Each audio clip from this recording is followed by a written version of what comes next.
Hello, నేను journalist Srinivas. ఈరోజు news అనాలిసిస్‌లో AP సాక్షి ఎడిషన్‌తోని start చేద్దాం. ఏపీ సాక్షి ఎడిషన్‌లో వచ్చిన ప్రధాన వార్తలను చూద్దాం. సాక్షి ఎడిషన్ ఏపీకి సంబంధించి. నారాయణ వాటా 650,00,00,000 ఎన్నికల్లో వెదజల్లేందుకు నిధులు, మార్గాలు అన్వేషిస్తున్న చంద్రబాబు. దీనిలో భాగంగానే నెల్లూరులోని అధిక వడ్డీకి అప్పులు సమీకరించిన నారాయణ దాదాపు 650,00,00,000 సమీకరించి రహస్య ప్రాంతానికి తరలింపు. 2014లోనూ ఇలానే నారాయణ అప్పులు తీసుకొని ఎగ్గొట్టారంటున్న బాధితులు. బ్యాంకుల నుంచి రుణాలు సమీకరించడానికి ఆర్థిక నేరగాళ్లు సిద్ధం. లోపాయికారిగా ఇంధనం సమకూరుస్తున్న సుజనా చౌదరి, సీఎం రమేష్. మళ్ళీ రుణాలు తెచ్చైనా బాబు కోసం ఖర్చు చేయాలని గంటా యత్నాలు. పోలవరానికి తాము తెచ్చిన రుణాలను బాబే వాడేశారని తేల్చిన ట్రాన్స్ట్రాయ్. ఈ మధ్య ఈ రహస్యాన్ని బట్టబయలు చేసిన రాయపాటి రంగారావు. ఆ డబ్బులు తిరిగి ఇవ్వకపోవడం వల్లనే దివాలా తీశామంటూ గగ్గోలు. ఎన్ఆర్ఐలు, రియల్ ఎస్టేట్ వ్యాపారులకు కోట్లకు టికెట్లు అంటూ బాబు ఆఫర్లు. నారాయణ వాటా 650,00,00,000 ఎన్నికల్లో వెదజల్లేందుకు నిధులు, మార్గాలు అన్వేషిస్తున్న చంద్రబాబు అని చెప్పి ఒక వార్తని ముఖ్యమైన వార్తగా హెడ్డింగ్ ఐటమ్‌గా సాక్షి పేపరు. నారాయణ విద్యా సంస్థల అధినేత నారాయణ తెలుగుదేశం పార్టీ నాయకుడు, మాజీ మంత్రి. ఆయనకు సంబంధించి ఒక వార్తనేసింది. కూటి కోసం కోటిపాట్లు అన్నది లోకోక్తి.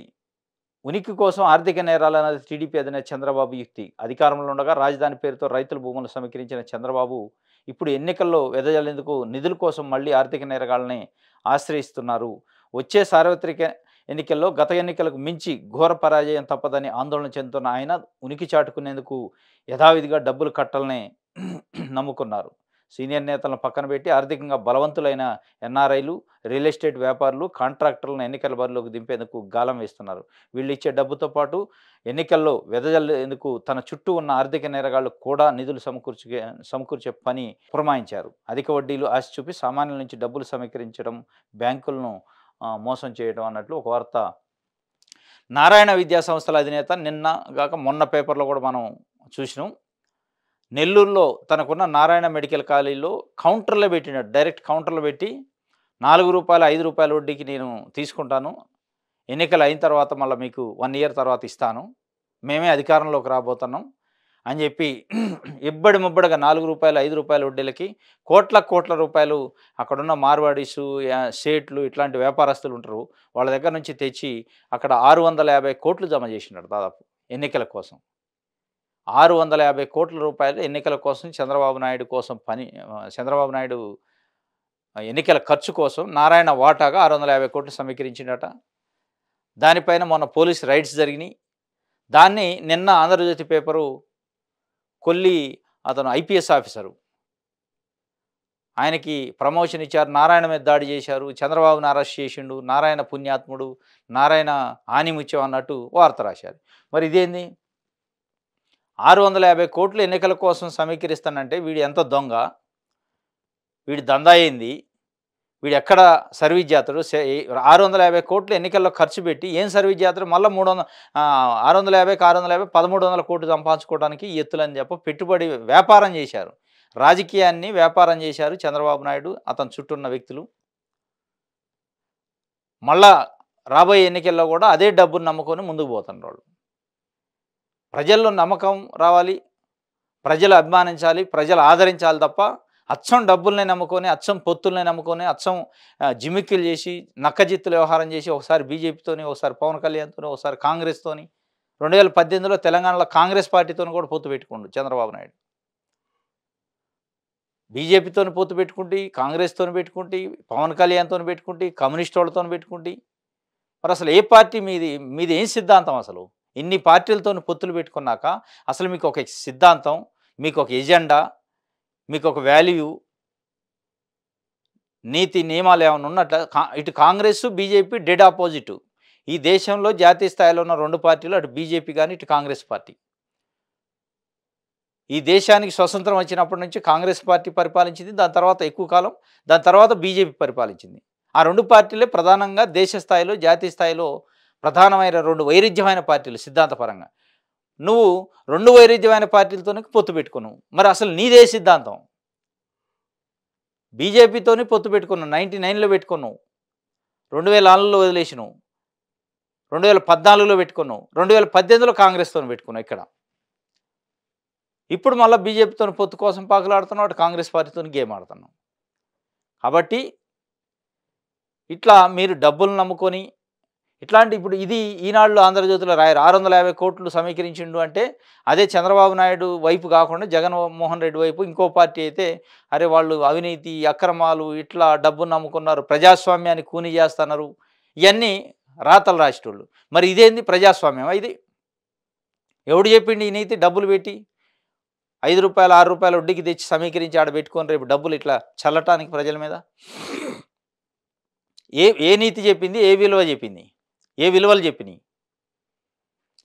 ఇదే కాకుండా ఇదే నారాయణ విద్యా సంస్థలు ఆధ్వర్యంలో రాష్ట్ర వ్యాప్తంగా ఇటు తెలుగు రాష్ట్రాల్లో 2 రాష్ట్రాల్లో కూడా ఆంధ్రప్రదేశ్ కానీ తెలంగాణలో కొన్ని వందల బ్రాంచులు స్కూళ్ళు కాలేజీలు పెట్టి అడ్డగోలుగా ఫీజులు వసూలు చేసి వాటికి ఎట్లాంటి అసలు ప్రమాణాలు ఉండవు, ఫీజుకి రెగ్యులేషన్ ఉండదు, అడిగేటోడు ఉండడు, అడిగితే పట్టించుకునేటోడు ఉండడు, ఏ ఆఫీసర్ కంప్లైంట్ చేసినా పట్టించుకోరు, పెద్ద దందా చేస్తుండు. విద్యా వ్యాపారం ఏదో మొత్తం వ్యాపారం. ఈడ రాజకీయంలో వ్యాపారం, రాజకీయాన్ని వ్యాపారం ఏం చేసిండు, ఆడ విద్యను వ్యాపారం ఏం చేసిండు, చేసి లక్షల ఫీజులు వసూలు చేస్తాడు. ఎట్లాంటి విలువలు పాటించరు, ఎట్లాంటి నీతి నియమాలు పాటించరు. డబ్బే పరమావధి. డబ్బులు ఇస్తే చాలు, ఇక వాడు చదివినా చదవకపోయినా స్కూల్లో చేర్చుకుంటాడు. ఇది ఈయన నీతి, ఈయన ఆణిముత్యం కథలు. ఈ కథలు ఎక్కడ కనపడవు. ఆంధ్రజ్యోతికి కానీ, ఏబిఎన్ వార్తకు కానీ, ఏబిఎన్ ఛానల్కి కానీ ఎక్కడ కనిపించవు. ఈయన పెద్ద నీతివంతుడు. ఏడున్నంతసేపే మళ్ళీ ఇంకొక అటు డైవర్ట్ అయిందంటే కథమే. మళ్ళీ అవినీతిపరుడు, నారాయణ విద్యా సంస్థల నుంచి దోపిడీ చేస్తుండు, అక్రమాలు చేస్తుండు, అట్లా వస్తాయి. ఇప్పుడు అట్లా మనం చూసినాం. తెలుగుదేశం పార్టీ వైపు ఉన్నంతసేపు వాడు ఆణిముత్యం. అది ఏ నాయకుడన్నా కానీ, అటు వల్లభనేని వంశీ కానీ, కొడాలి నాని కానీ, ఇంకోటి కానీ, XYZ ఎవరైనా కానీ, కరణం బలరాం కానీ, ఇట్లాంటి వాళ్ళు తెలుగుదేశం పార్టీలు ఉంటే చాలా వాళ్ళు అసలు మహోన్నతమైన వ్యక్తులు, ఆణిముత్యాలు, నీతిపరులు, విలువలతో కూడిన రాజకీయం చేసే వ్యక్తులు. ఎప్పుడైతే చంద్రబాబుతో విభేదించి తెలుగుదేశం పార్టీ నుంచి పోతే వల్లభనేని వంశీ మంచివాడు కాదు, కొడాలి నాని కాదు, కరణం బలరాం కాదు, ఇంకోళ్ళు XYZ ఎవరైనా కావచ్చు. మళ్ళీ అక్కడ జగన్ వైపు, వైసీపీ వైపు ఉంటే వాళ్ళు ఎక్కడ లేని అవినీతి అక్రమాలు, ఇది అది అడ్డగోలు ప్రజాస్వామ్యాన్ని కూని చేసేటోళ్ళు, వాళ్ళకి ఏది ఉండదు, రాక్షసులు. మళ్ళీ ఆడ నుంచి ఇటు వచ్చారనుకో, రేపు ఎలక్షన్లో టికెట్ రాక కథం వాళ్ళు పునీతం అయిపోతారు.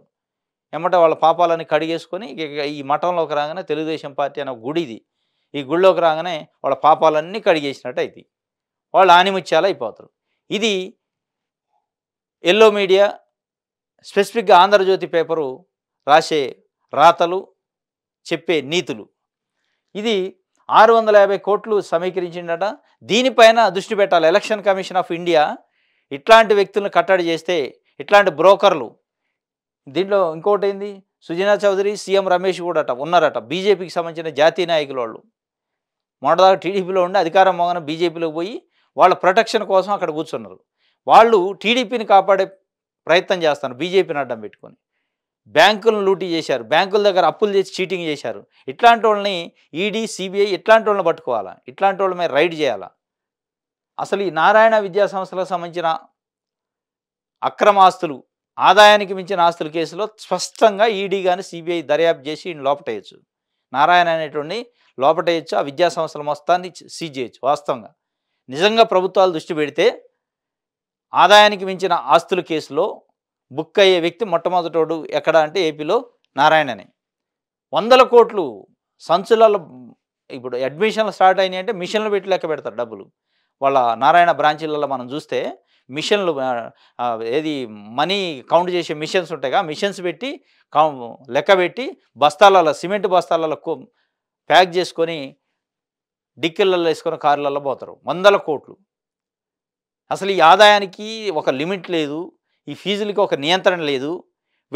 వీళ్ళపైన చేయాలి ఐటీ దాడులు చేసి అసలు ఈ ఆస్తులు ఎట్లా వచ్చినాయి, నీ ఫీజులు ఏంది, నీ కథ ఏంది, నీ బ్రాంచ్లు ఏంది, దీనికి అసలు ప్రొఫెషనల్ ట్యాక్స్ ఉందా, ఎడ్యుకేషన్ చెస్ ఉందా, మళ్ళీ అన్నీ వసూలు చేస్తాడు. పిల్లల దగ్గర అన్నీ, యూనిఫామ్ దగ్గర నుంచి వాడు వేసుకునే లేసు, షూస్ దగ్గర నుంచి ప్రతి దానికి వసూలు చేస్తారు. వాడు ఏదో ఒక యాప్ పెట్టిండు ఎన్లెర్న్ అని. ఎన్లెర్న్ యాప్ కూడా 4000 రూపాయలు పిల్లల దగ్గర నుంచే ఫీజులు ముక్కు పిండి వసూలు చేస్తారు. అందులో ఏం చెప్పేది ఉండదు. నువ్వు బీకేది ఏంది?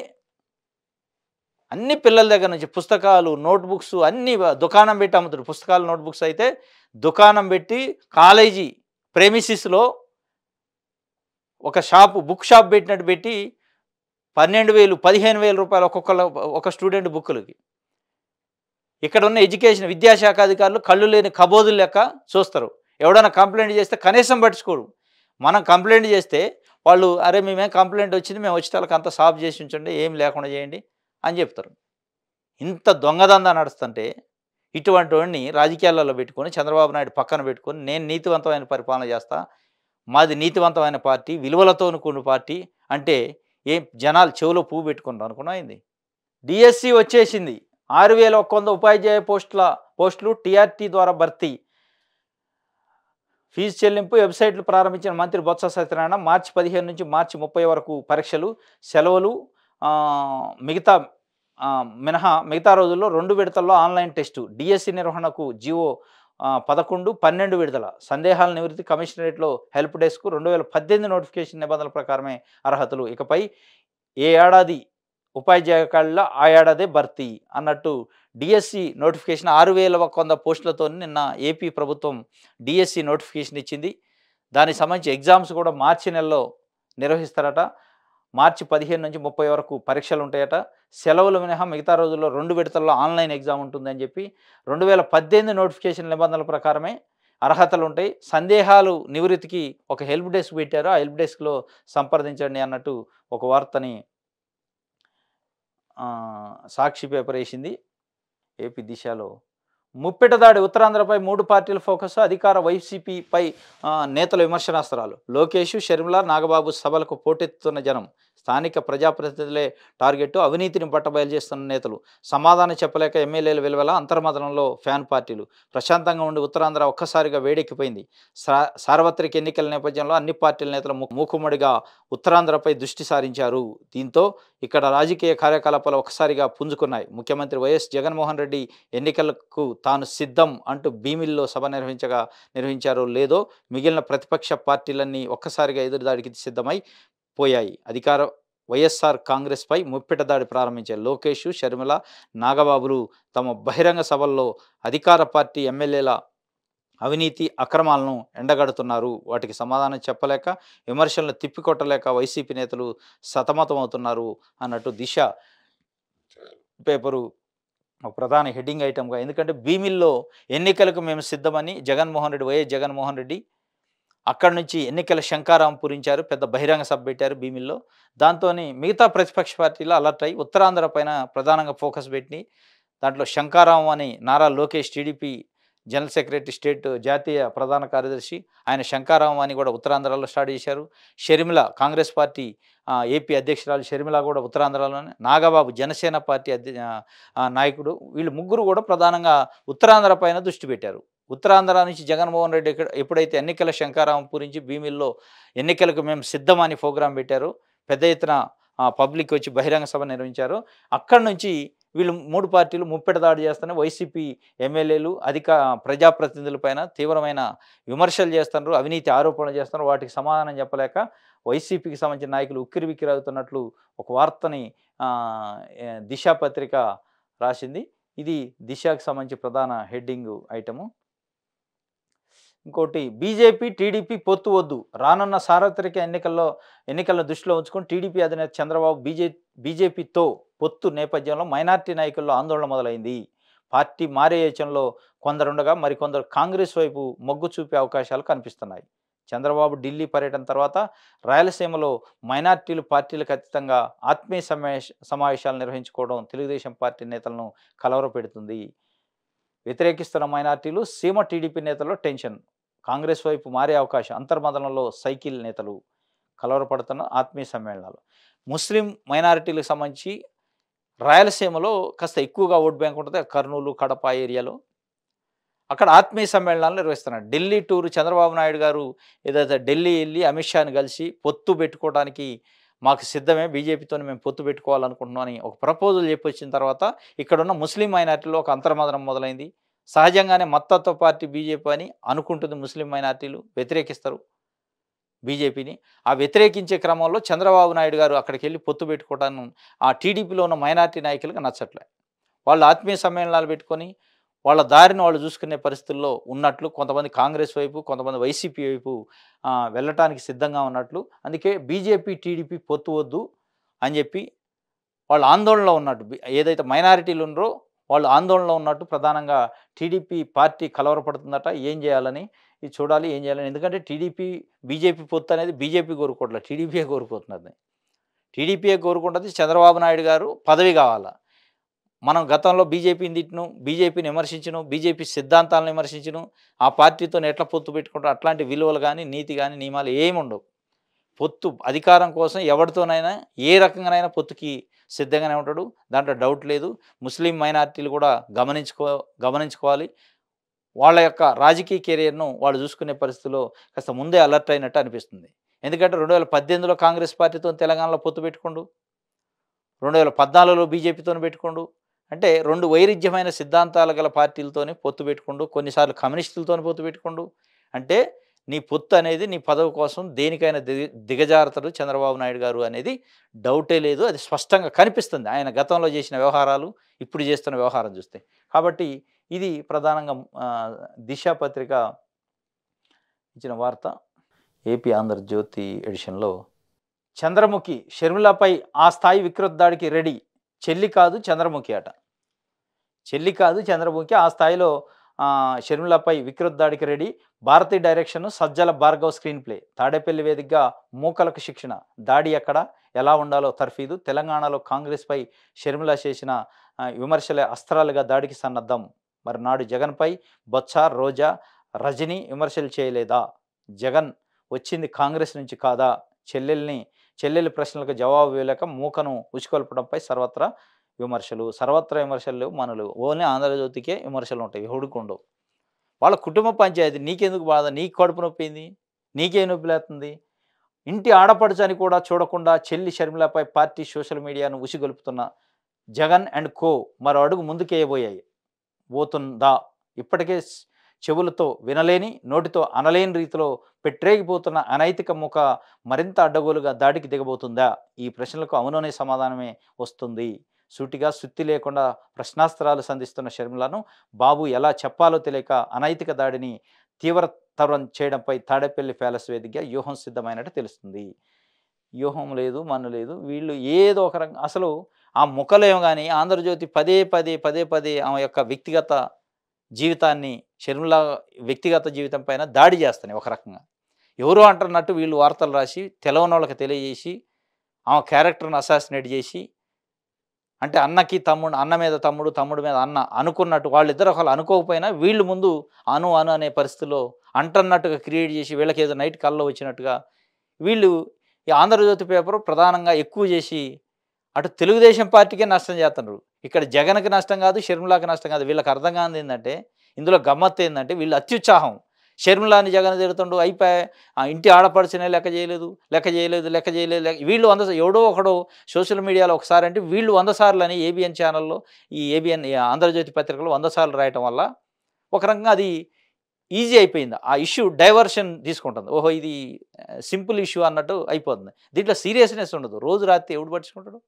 కాబట్టి ఇదే ఆడపడుచు, ఇదే ఆడమనిషి, మహిళకి అన్యాయం జరుగుతుంది, జగనే అన్యాయం చేస్తున్నాడు, దేశంలో ఓడి చేయలేదు అన్నట్టు రాస్తారు. మరి పొంగూరు ప్రియ నిన్న నారాయణ పైన కంప్లైంట్ ఇచ్చింది. ఏకంగా పోలీస్ కంప్లైంట్ ఇచ్చింది. పొంగూరు ప్రియ అంటే నారాయణ విద్యా సంస్థల అధినేత నారాయణ మరదలు, నారాయణ తమ్ముడు సుబ్రహ్మణ్యం వాళ్ళ సతీమణి. ఆమె గత కొద్ది నెలలుగా అనేక విమర్శలు చేస్తుంది. నన్ను లైంగికంగా వేధింపులకు గురి చేస్తాడు, మానసికంగా వేధింపులకు గురి చేస్తాడు, కుటుంబం భార్యాభర్తను కలవకుండా చేస్తాడు నారాయణ, హ్యూమనైజరు అని చేసి నిన్న ఏకంగా రిటర్న్ కంప్లైంట్ ఇచ్చింది. కానీ అది వార్త ఉండదు. ఆమె ఆడమనిషి కాదు, ఆమెకు జరిగేది అన్యాయం కాదు, ఆమె పైన జరిగేది దాడి కాదు.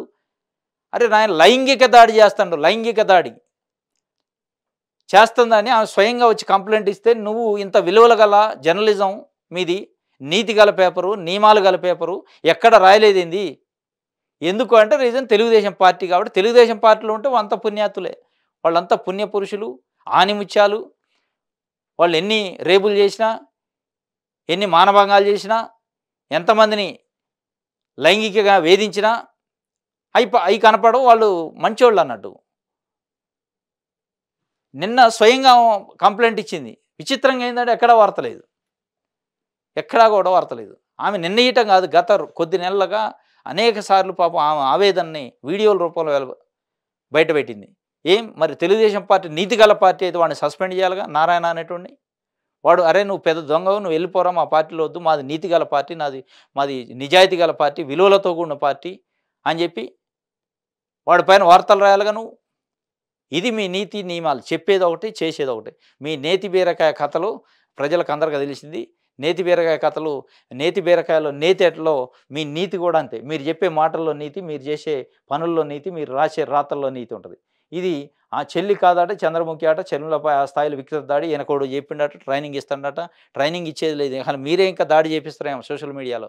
చేపిచ్చే జగన్ మీద దోసే ప్రయత్నం కూడా చేసిన అంతా మీకు ఆ సైకోతనం పెరిగిపోయింది. ఎందుకంటే ఎట్టి పరిస్థితుల్లో జగన్మోహన్ రెడ్డిని దింపాలా, చంద్రబాబు నాయుడు ఆ కుర్చీలో కూర్చోాలి, అప్పటిదాకా మీకు నిద్ర పట్టదు.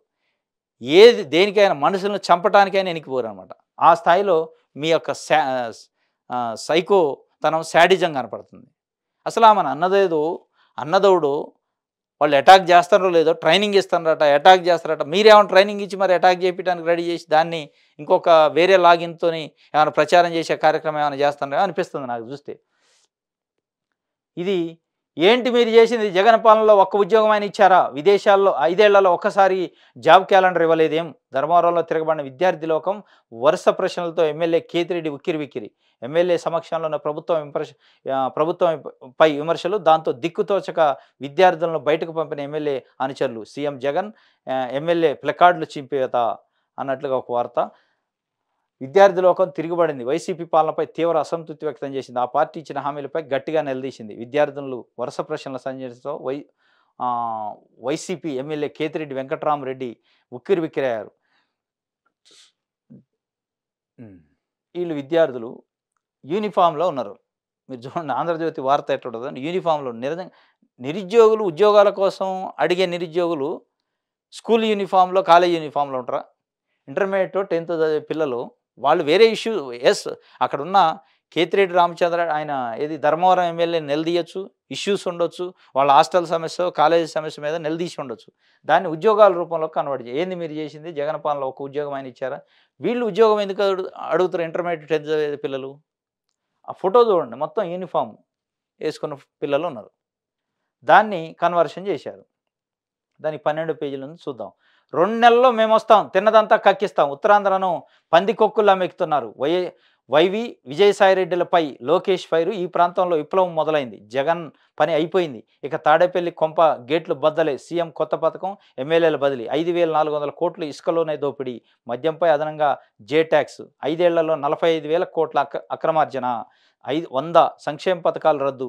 2వ రోజు శంకారామంలో లోకేష్ అన్నట్టు జగన్ ప్రభుత్వం టీడీపీని వేధించేందుకు అన్ని శక్తులను వాడుకుంది. నాపై SC ST అట్రాసిటీ, హత్యాయత్నం సహా 22 కేసులు పెట్టారు అన్నట్టు. 2 నెలల్లో మేము వస్తాం, తిన్నదంతా కక్కిస్తాం. ఎవరు తిన్నదంతా కక్కిస్తారు? కక్కించండి. ఇప్పుడు వైసీపీ ప్రభుత్వం మీరు నిజంగానే అధికారంలోకి వస్తే, అధికారంలోకి వచ్చాక వైసీపీ నాయకులు కాక వైసీపీ నాయకులు కూడా కక్కియాలి. ఇటు టీడీపీలో ఉన్నారు, నీ చుట్టే ఉన్నారు, ఇటు నారాయణ కానీ చాలామంది దొంగలు ఉన్నారు. వాడు రోజు జలగలెక్కనే పిండుతుండు, ప్రజల రక్తాన్ని జలగలెక్క తాగుతుండు. అవి కక్కిస్తావా? వైసీపీ నాయకులే అవినీతి అక్రమాలు చేయట్లేదు, వాళ్ళతో పాటు టీడీపీ నాయకులు కూడా చేశారు, చేస్తున్నారు. ఇప్పుడు ఈరోజు 650 కోట్లు నారాయణ కూడబెట్టిండట, మరి వాటిని కూడా కక్కిస్తావా? నారాయణ విద్యా సంస్థల దందాన్ని ఆపగలుగుతాను, దమ్ముందా, ధైర్యం ఉందా, ఆ గట్స్ ఉన్నాయా? ఎందుకు ఉట్టి మాటలు? మీరు నేతి బీరకాయ మాటలు, మీ అన్నీ నేతి బీరకాయలో నేతి ఎత్తనం, మీ మాటల్లో నీతి అట్లనే ఉంటుంది. ఎందుకంటే మీరు మాట్లాడేది మీ చుట్టూన్న గురిగిందకి ఎట్లా తన కింద ఉన్న నలుపుని తెలుసుకున్నట్టు మీ చుట్టూన్న వ్యక్తులు మీరు అవినీతి అక్రమాలలో కూరకపోయి ఉన్నారు.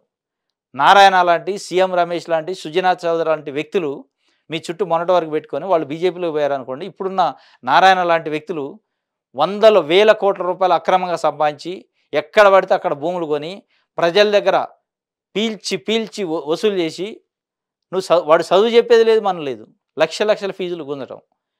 మరి వాడి దగ్గర కక్కిస్తావా? నారాయణ అనేటోడు కాడ కక్కిస్తావా? వాడిని మంత్రి పదవి పెట్టుకుని, మున్సిపల్ శాఖ మంత్రి, వాడు పెద్ద పుణ్యాతుడు, ఆణిముత్యం లేక వాడిని మున్సిపల్ శాఖ పెట్టుకుని నువ్వు నీతివంతమైన పాలన అందిస్తావు. మీ పాలన చూడలే, మీ పరిపాలన చూడలే, మీ మాటలు చూడలే, మీ చేతలు చూడలేదా? మళ్ళా తిన్నదంతా కక్కిస్తాడట. ఇది 'ఆంధ్రజ్యోతి' పేపరు. నెక్స్ట్ మనం ఈనాడు చూద్దాం. మేశాఖ మిగిలేనా విశాఖ వైకాపా నేతల గుప్పెట్లో విలువైన స్థలాలు, ప్రాజెక్టులు. విశాఖను పీల్చి పిప్పి చేస్తున్న నాయకులు. 5 ఏళ్లలో చేతులు మారిన భూముల విలువ సుమారు 7,950 కోట్లు. నెంబర్ 1 కనసన్నల్లో, నెంబర్ 2 ప్రత్యక్ష పర్యవేక్షణలో భూదందాట. అబ్బో! మేశాఖ మిగిలేది ఏమైనా ఉంటుందా? విశాఖ మొత్తం మేసేశారట. అసలు విశాఖపట్నంలో ఉన్నోడు కూడా అరే నీ అమ్మ మా చుట్టూ మంచినే ఉంది కదా అనుకునే పరిస్థితుల్లో ఈ వార్తలు రాత్రి వీళ్ళు. విశాఖపట్నంలో లక్షల మంది జనాభా ఉంటారు కదా, వాళ్ళు అనుకుంటారు అరే ఎక్కడ ఇది వార్త మొత్తం మేసేసినట్టు రాసిండు, మంచి మా ఇళ్ళు మా దగ్గరే ఉన్నాయి, మా స్థలాలు మా దగ్గరే ఉన్నాయి, మేము ప్రశాంతంగానే ఉంటే ప్రశాంతంగా ఉన్న విశాఖ నగరంలో శోకం మిగిలిచ్చారు, లా అండ్ ఆర్డర్ ఉందని వాళ్ళు అక్కడ ఉన్నోళ్ళు అనుకుంటారు ఏందో భయాందోళనలో కలిగేటట్టు వార్త రాశారు, ఇక్కడ ఏం లేదని. వాడు పిచ్చోడు అవుతారు అక్కడ ఉన్న జనాలు, ఏట్రీ ఇది అని. ఇది మీరు రాసే వార్తలు. ఇదే ఇగో నెంబర్ 1 కనుసన్నల్లో అట, నెంబర్ 2 ప్రత్యక్ష పర్యవేక్షణ. నెంబర్ 1, 2 అనే గత 2014 నుంచి 19 వరకు మీరు ఈ వార్తలు రాసి మీ స్క్రిప్ట్ని తెలుగుదేశం పార్టీల నాయకులు చదవటం వల్లనే A1, A2 అని పదే జగన్మోహన్ రెడ్డిని, విజయసాయి రెడ్డిని A1, A2 అని పదే గేలి చేస్తూ, అవహేళన చేస్తూ, అవమానపరుస్తూ మాట్లాడితే ప్రజలు చెంప చెళ్ళు అనిపిస్తే మిమ్మల్ని తీసిపోయి 23 దగ్గర కూర్చోబెట్టారు, వాళ్ళకి 151 ఇచ్చారు. మళ్ళీ అదే తంతు మొదలుపెట్టారు A1, A2 అని, అదే నెంబర్ 1, నెంబర్ 2 అని.